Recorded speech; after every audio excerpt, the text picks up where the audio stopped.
Hello, hello, hello. So I just spent 30 days living in Medellin, Colombia, and I want to talk about the pros and cons and things that really surprised me while living in Medellin. It was my first stop as a digital nomad, and I had such an incredible experience that I want to share with you. So let's get into it. I want to start by talking about my first impressions.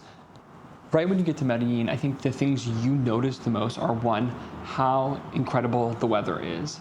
Sun, rain, rainforest vibes. I think that was one of my favorite parts. I don't get a lot of rain when I used to live in Denver, so being in Medellin, a little bit of rain for an hour or two was really nice. And the best part is that the sun always comes back out. So it's usually sunny, at least for the most time that we were there, and so green, so lush. You feel like you're living truly in a rainforest within the city. And there's so many birds.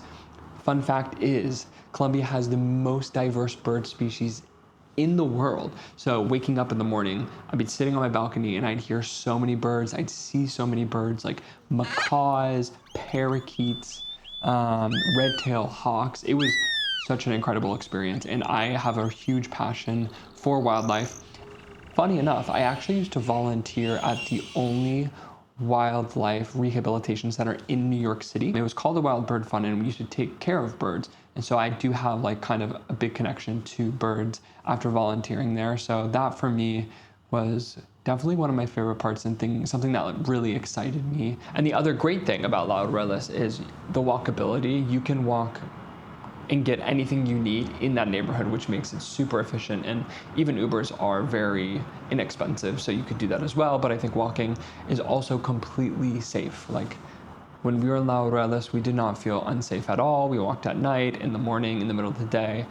People were generally friendly, and I think that also plays into a huge part of what neighborhoods you want to live in. Of course, there are plenty of neighborhoods that probably aren't safe, so I wouldn't recommend, you do that and make sure just to do your research so you kind of know what you're getting into, depending on which neighborhood that you decide. I think that there are plenty of things to do in Medellin. We stayed there for a month, and I think that was the perfect amount of time to kind of really experience the city. While we were working, we mostly did things on weekends, but also during the day, working from coffee shops and stuff. Yeah, there were a couple of things we did which I would recommend some and wouldn't recommend others. So let's start. So I think starting off, we went to Guatape, which I actually did a video on that. So if you want to check that out, you can kind of get an idea of what there is to do there. That was the perfect weekend for us and what we needed at the time. We stayed in a hotel. We were there for 2 nights. There is plenty to do. You can climb the rock, the giant rock hike climb. You can see from the video that it did. Also, there's a ton of water sports. You can rent a boat. The nightlife in the city is cute. They have tons of restaurants. Walk around, see the colorful streets. So I think Guatape, definitely worth a trip. Also, if you book that as a tour, you can do it in a day, and it's pretty inexpensive from what I've heard. You drive all the way there. The drive was about 2 hours. They do everything for you, everything's planned for you, and then they drive you back at the end of the day. And you get a boat tour, you get a guide, all the things. So that's also worth it if tours are your thing. Next, I highly recommend going to a football game. I'm not really into soccer. I'm a big tennis fan, but I have always wanted to go to a soccer game outside of the US, and the atmosphere was so fun, so electric. I bought a t-shirt on the street. Definitely worth the experience. The tickets there were, I think, anywhere from $40 to $60. We bought ours a little bit late, so they're more expensive, but I think if you buy yours earlier and don't really care where you sit, I think you can get them for a pretty inexpensive price. Of course, that always comes along with depending on who they're playing. But yeah, our experience I would highly recommend. Now, one of the things we did, which I don't know if it was necessarily worth it, was Parque RV.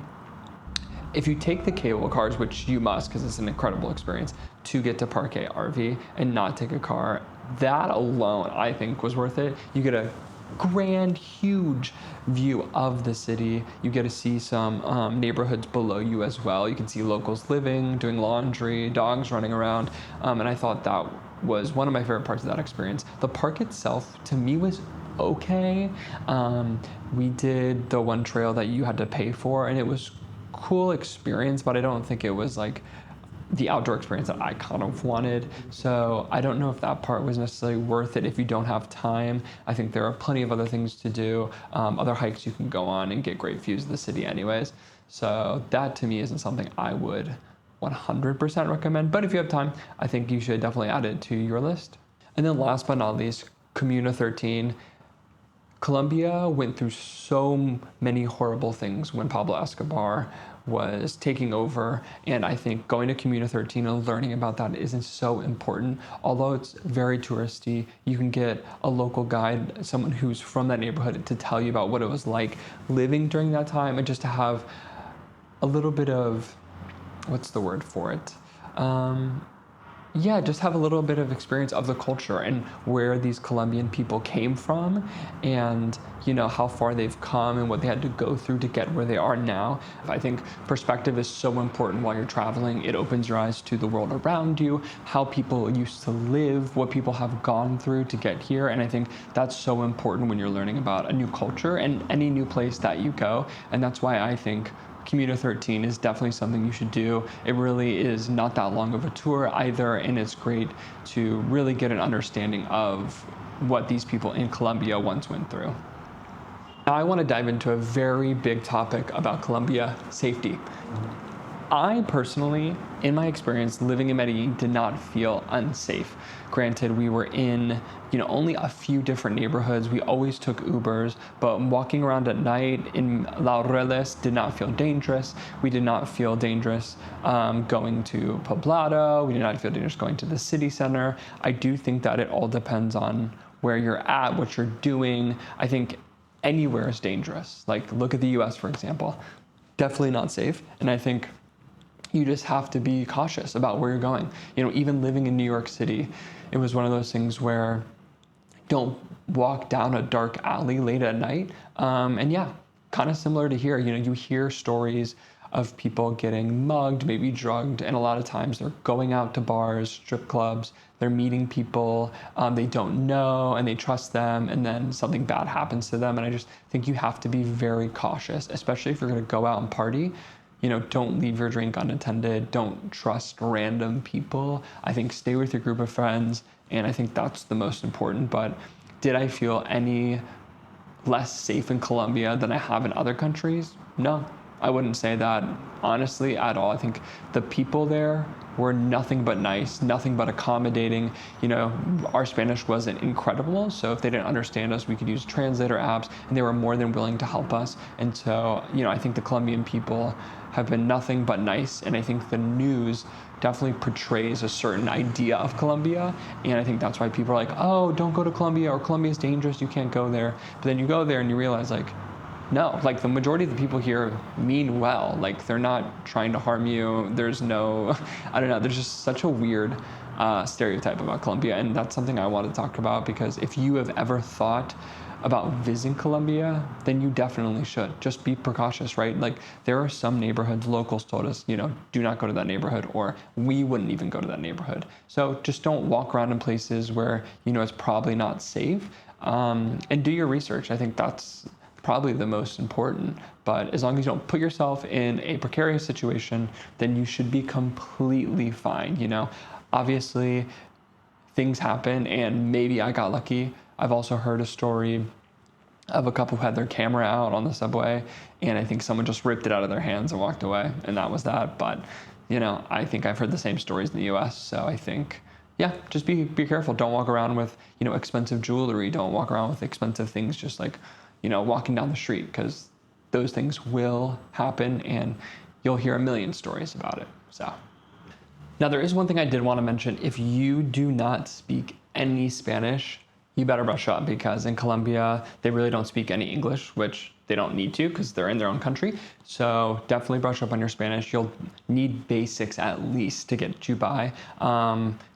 After a while I was practicing my Spanish, I definitely got better, especially ordering in restaurants, different things like that. I think that's probably the most important. The rest you can usually figure out with a translator. But I think it's important, any country you go to try to learn the language as best you can. And definitely something to note if you do plan on coming to Colombia.